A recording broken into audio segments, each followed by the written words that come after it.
A warmly good morning to all of you. I hope everybody is safe and healthy. Today we will going to start our fifth lesson of moral science, that is the wind and the moon. In this chapter we shall learn that we should not quarrel on little matters. Okay, so let's get started. Once upon a time there lived two friends in the shade of a rock. It would sound strange, but one of them was a lion and the other was a tiger.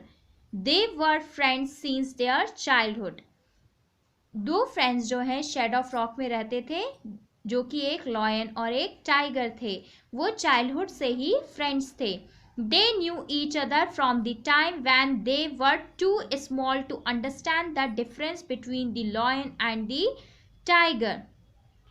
Thus their friendship was not at all the strange to them. सभी को उनकी friendship पे आश्चर्य होता था, लेकिन वो तो एक दूसरे को बचपन से ही जानते थे, इसीलिए जो है उनको अपनी फ्रेंडशिप पे कोई भी स्ट्रेंज नहीं था. Moreover, the part of the mountains under which they lived was peaceful. It could be due to the presence of monk who lived under the same rock. जो पार्ट था more over the part of the mountain under which they live was peaceful. वो जो part था mountain के under का, वो बहुत ही ज़्यादा पीसफुल जगह थी. क्यों थी? क्योंकि वहाँ पर मॉन्क रहते थे. जहाँ पर वही सेम रॉक में जहाँ पे लॉयन और टाइगर रहते थे, वहाँ पे एक मॉन्क यानी कि साधु भी रहते थे. ही वॉज अ हर्मिट, यानी कि वो एक संत थे. One who lives far away from worldly affairs, यानी कि वो संसारिक चीज़ों से दूर रहते थे. One day the two friends got into a stupid argument for some unknown reason. The tiger said, everyone knows that the cold comes when the moon decreases from full to new.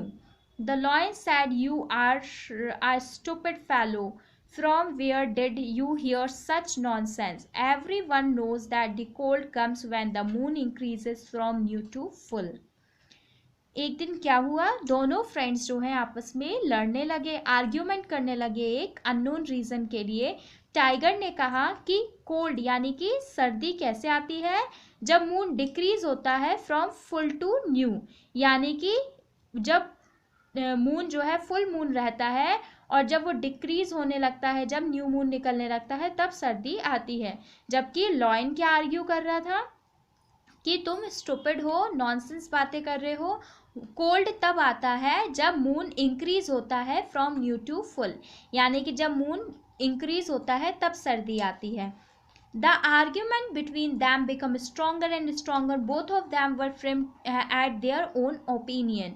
इनका argument लगातार बढ़ता गया. They could not arrive at any conclusion. वो किसी conclusion पे नहीं आ पा रहे थे. They even started calling ill names to each other. Suddenly they thought that like this they would lose their friendship. At last they decided to go and ask the learned monk who would definitely know about the actual answer. Lastly वो conclude नहीं हो पा रहे थे और एक दूसरे को इन नेम से जो है कॉलिंग भी करने लगे थे. फिर उन्हें रियलाइज़ हुआ कि उनकी फ्रेंडशिप जो है इससे ख़त्म हो सकती है. इसलिए वो आंसर पाने के लिए किसके पास गए? मॉन्क के पास गए, यानी कि साधु के पास गए.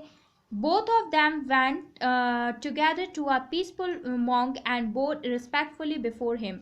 The hermit asked them the reason for their sudden arrival.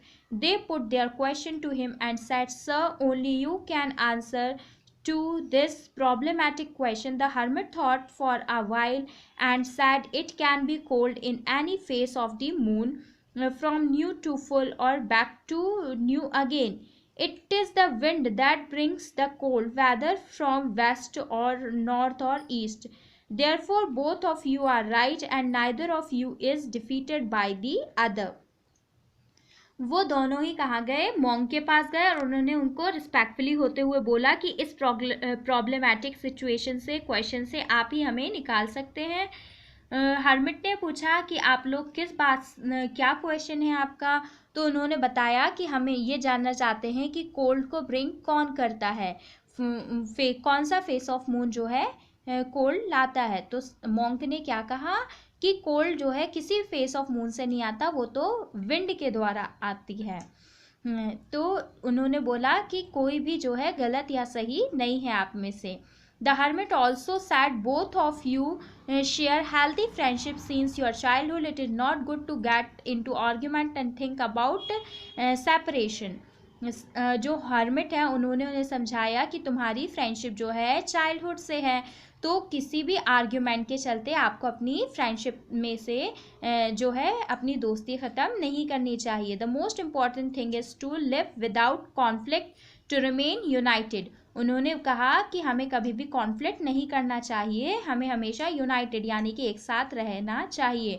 Unity is best by all means, यानी कि एकता जो है हमेशा सही होती है, हर चीज़ में बेस्ट होती है।